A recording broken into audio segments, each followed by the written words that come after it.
The early hours of Tuesday, June 3, 2025, brought dramatic news from the Black Sea region. Ukraine's security service, the SBU, announced it had successfully executed another daring strike against the Kerch Strait Bridge. This vital artery connecting the Russian mainland to the occupied Crimean peninsula was targeted with a massive underwater explosion. The SBU promptly claimed responsibility for the operation, stating that the powerful blast had inflicted severe damage upon the base of the bridge's supports.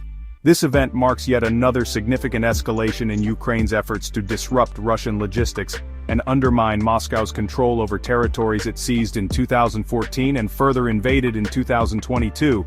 The audacity of the attack underscores Ukraine's growing capabilities and unwavering resolve. The operation was evidently a complex and meticulously planned endeavor.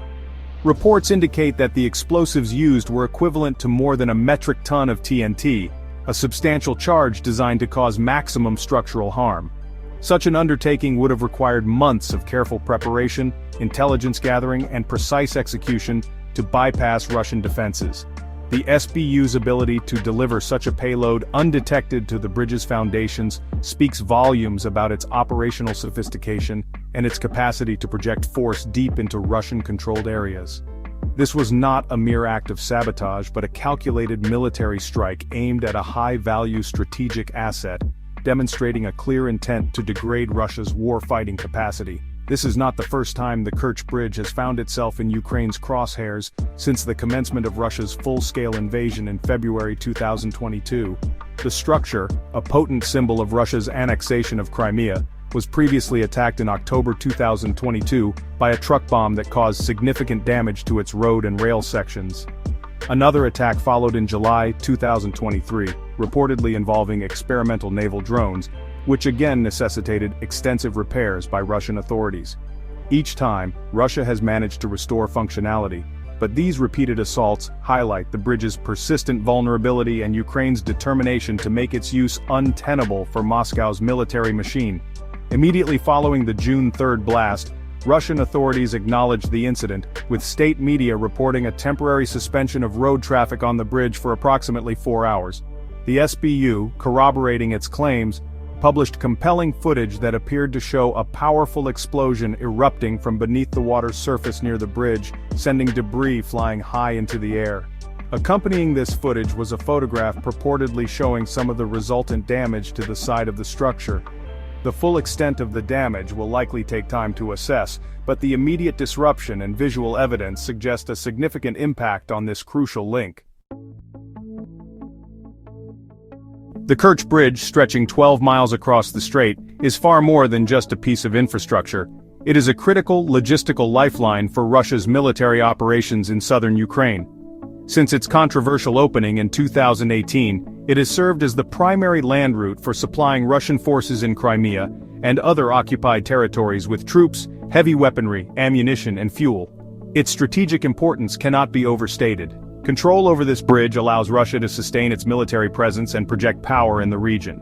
Consequently, disrupting or severing this connection has been a consistent strategic objective for Ukrainian forces, aiming to isolate Russian troops and weaken their combat effectiveness. Lieutenant General Vasyl Malyuk of the SBU, who reportedly supervised this latest operation, clearly articulated Ukraine's justification for targeting the bridge. He described the structure as an absolutely legitimate target, especially considering that the enemy used it as a logistical artery to supply its troops. This perspective is widely shared within Ukraine and among many international observers who view Russia's presence in Crimea as an illegal occupation.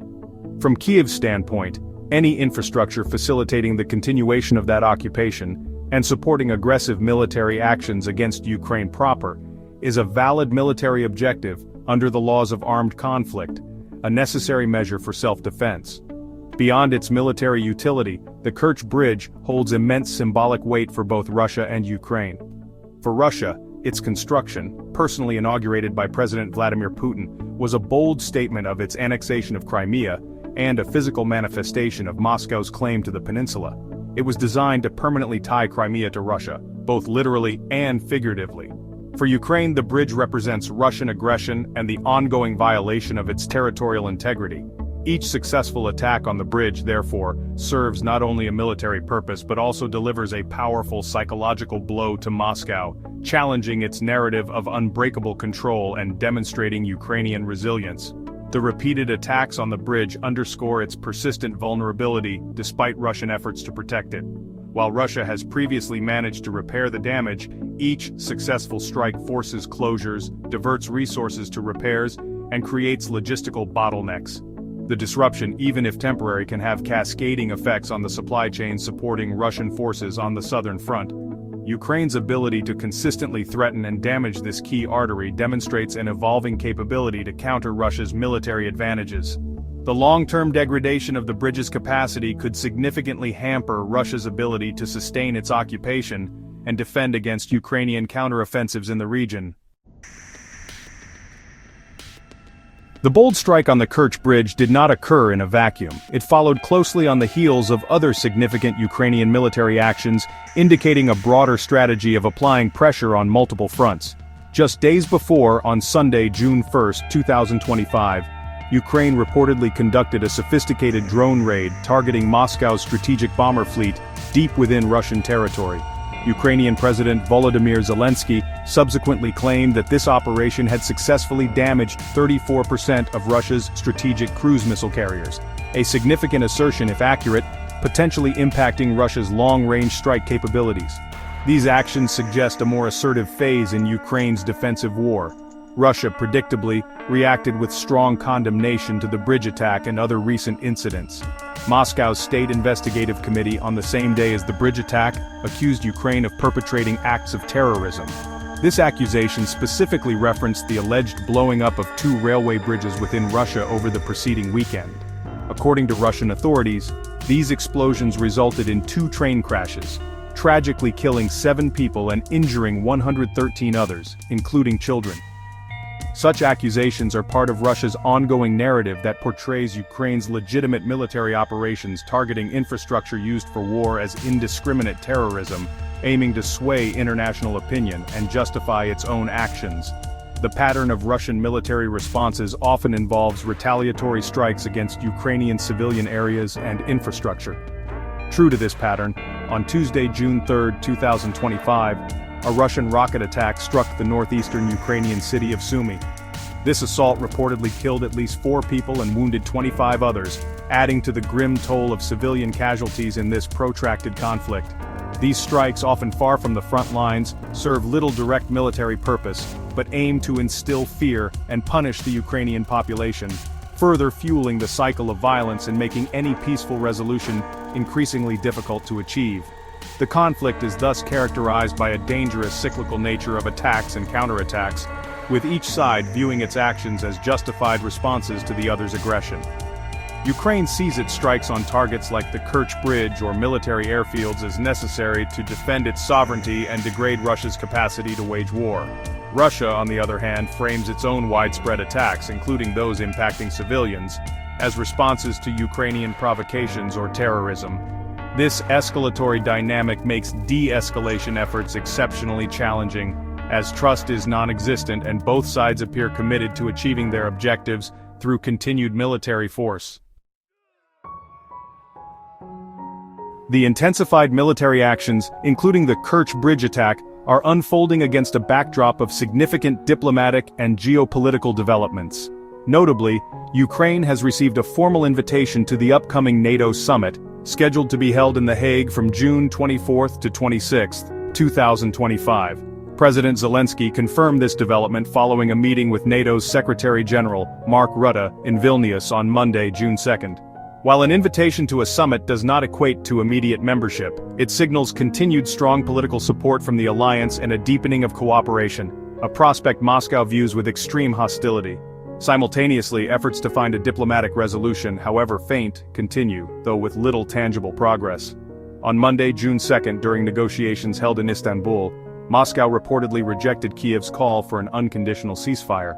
Instead, Russia offered a limited partial truce of merely 2 to 3 days in specific frontline areas, an offer unlikely to be seen as serious by Ukraine. Furthermore, Moscow has reiterated its stringent preconditions for any pause in its offensive. According to a document published by Russian state media, These demands include Ukraine pulling its troops out of 4 eastern and southern regions that Moscow illegally claims to have annexed, a non-starter for Kyiv. The United States remains a key player in supporting Ukraine's defense and diplomatic efforts. Illustrating this, Andriy Yermak, President Zelensky's influential chief of staff, along with Deputy Prime Minister Yulia Sviridenko, arrived in the United States on Tuesday, June 3rd. Their visit is aimed at pressing for tougher international sanctions against Russia and discussing ongoing and future defense support for Ukraine. Securing a steady flow of advanced weaponry and economic pressure on Moscow are critical components of Ukraine's strategy to sustain its resistance and ultimately achieve a favorable outcome in the conflict. The latest attack on the Kerch bridge is likely to have significant repercussions, both for the trajectory of the conflict itself and for broader international relations. Militarily, it may further strain Russian logistics and morale, potentially creating opportunities for Ukrainian forces. Diplomatically, it could embolden Ukraine's allies to provide more advanced capabilities, while also risking further escalation from Russia. The incident serves as a stark reminder of the war's brutality and the urgent need for a just and lasting peace. Yet the path to such a peace remains fraught with obstacles and profound disagreements, making the future deeply uncertain.